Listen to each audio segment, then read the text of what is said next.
One of the things that sucks the most about being so intelligent is that a lot of other people, the majority even, that you meet will not be on your level. And while day to day that's okay, when you open your mouth, they start to question you. And when you explain yourself, nothing you say is enough to satiate them because they're basically a bottomless pit of empty fucking information. They don't have anything, right? Point is that when I make an analysis of something and I say what I think, it's usually undermined as people write me off as being an average person like the rest of them. And when I look at other people, I usually assume that they have about the same amount of intelligence as I do. But that's also wrong. My IQ is 132. I got autism and I got some other problems, but I'm dysmathic, for example. I got schizophrenia, which means my memories are not quite that good. But the reason I'm saying this is I found it's like, for me, I'm a dropout. I don't have to go to school to be intelligent. And we're at the school right now, Lane Community College, in Eugene, on the outskirts. I sleep in the field over there on the other side of the school. That's not the point. People will also criticize you and say, if you're so smart, then why this? And it's like, okay, I can explain, but you need to be able to, more than listen, you need to be able to comprehend what I'm saying. And then there's indoctrination. So even if somebody is a beyond average intelligence, but like that's 100, that's a low bar if you think about it. Because I'm already, let's just call it like 30% above average, which is not exactly where I'm at. Technically, I'm 43% above average, but that's not the point. We'll just say, like, let's pretend IQ cuts off at 200. I'm at 132, so let's call it 30%. Not even be right, but just be enough. If I'm at that level, then everyone below me is going to kind of butt against me intellectually.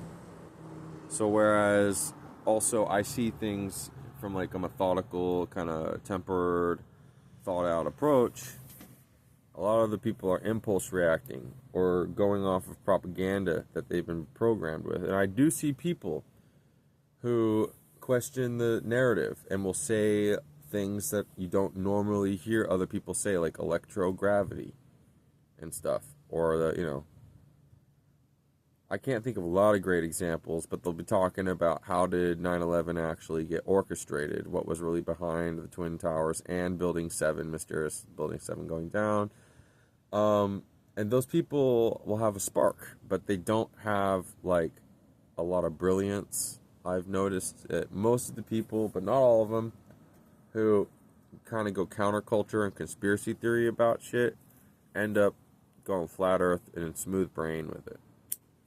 So it's like a double-edged sword. If you're truly intelligent, you don't just take anything you know as like a given and granted and it's unquestionable fact. You have the ability even to prove what you know to yourself given the systemic large set of your own knowledge. But like, when I guess the line gets blurred between intelligence and knowledge, which are not the same, then, because there's a knowledge quotient and there's an intelligence quotient.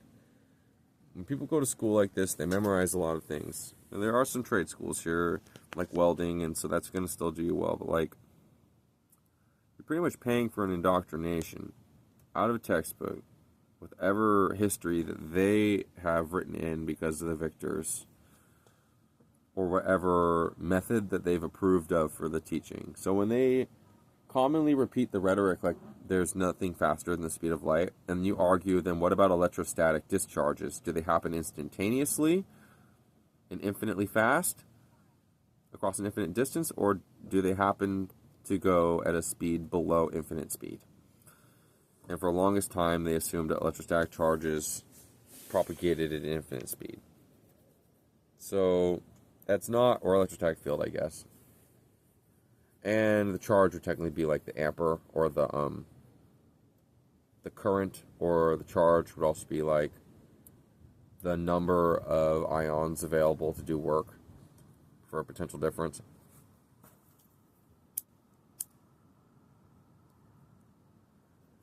That's just an example, right? Because charge and voltage are not the same. Charge is what's being stored by the voltage, which is like the pressure which is stored under. But that's not the point I'm trying to get into.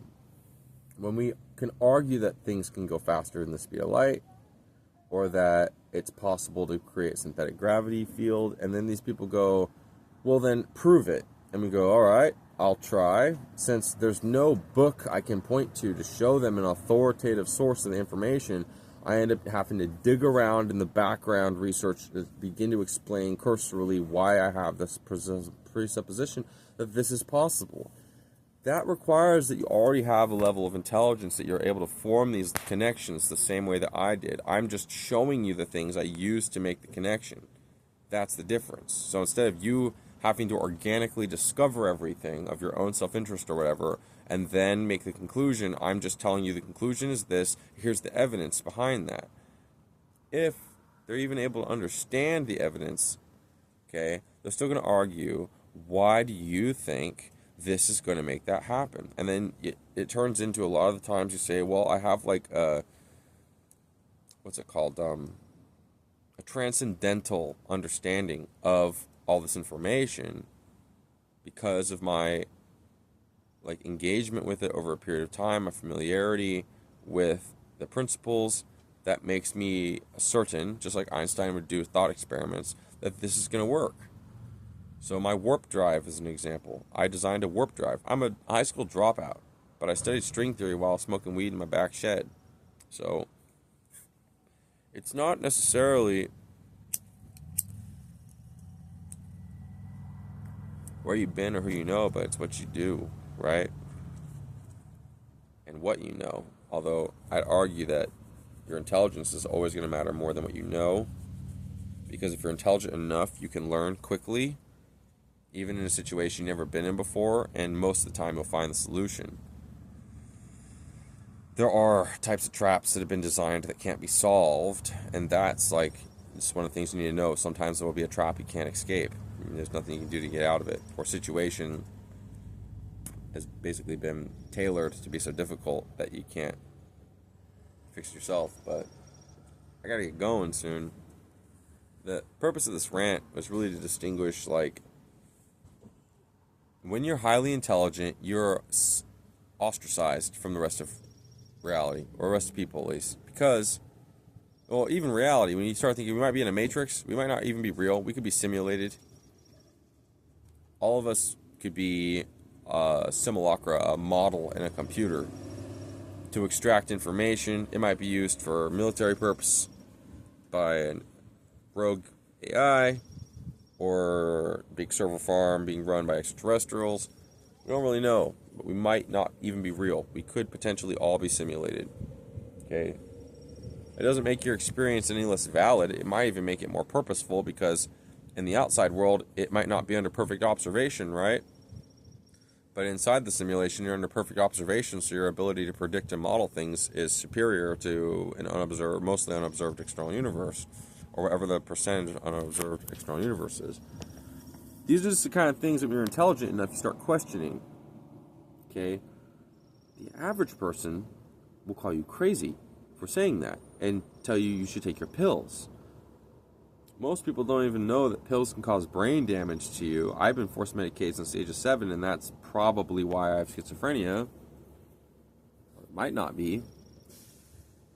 I did get told by a forensic psychologist that it's about a 1 in 100,000 chance or something that I would have schizophrenia and autism.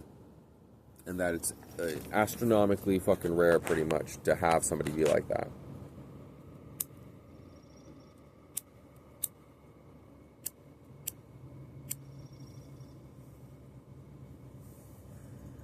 So take that into account. And then with my IQ being as high as it is, you know, it's like 1 in 13 people has the same level of intelligence as me. And that's being very generous, since those people who are intelligent tend to isolate, and a lot of time are even autistic, and they focus on a particular interest, and most of their time is occupied by that. So the point being is, you're not going to run into them as often. Like, I happen to be homeless and not really have a choice, and so I'm kind of pushed into the public view. But I used to have an ivory tower, and that was where I would do my work. I was developing a spaceship.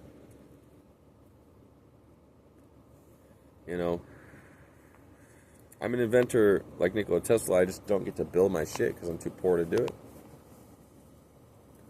That's the next generation that's coming out. So there was a time where garage revolution meant that you at least had the resources to build your shit. Now a garage revolution means a whiteboard in your garage. Maybe a small mock-up model you made. Maybe a 3D printer at best. But it's not gonna happen in my life, most likely, the inventions that I made. Even though all of these things are real, or at least they can be, there's no reason to say they're not going to work, other than maybe the scope of their design. But like all the cars around us, Elon Musk Tesla cars, probably one out here. There's one over there. See it?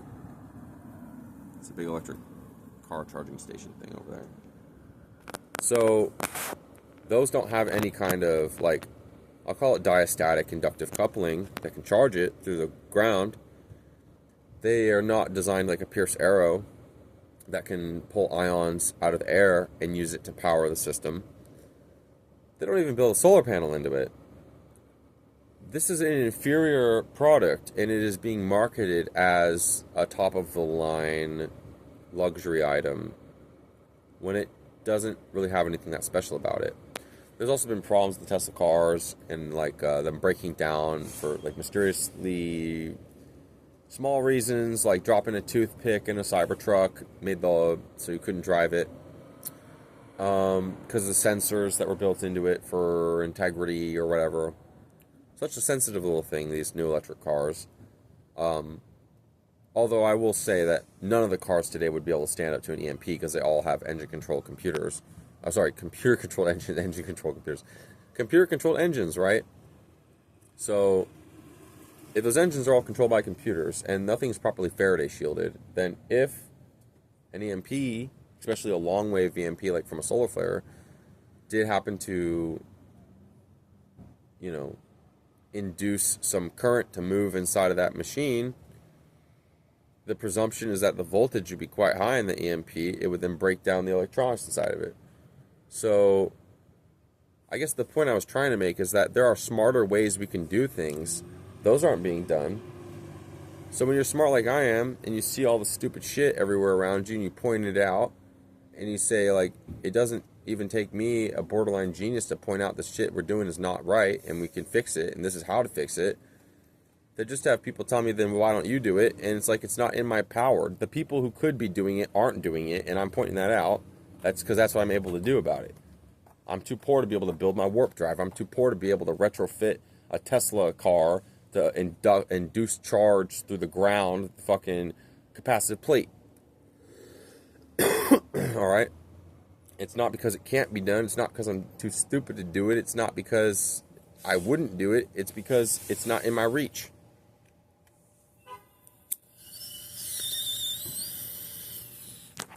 But I gotta go. My bus is here. We just deal with a lot of this. And I see it in people too. Just like stupid behavior. And I don't try to separate myself, by some sort of rank by my intelligence, but when I do see the stupid shit, I continually have to remind myself, I can't do that because it's not who I am, right? These people can only do it because that's what they are. And you start to see people in a different way. You don't see them as equals after you realize that most of them don't share the capacity to reason like you do. And I think the proof is really easy. Like, we could take a large percentage of the population and isolate them out as being stupid if they're Republican or Democrat, both, because they think inside of the same paradigm of this left versus right, and this whole thing should be focusing on freedom versus tyranny, but it's not.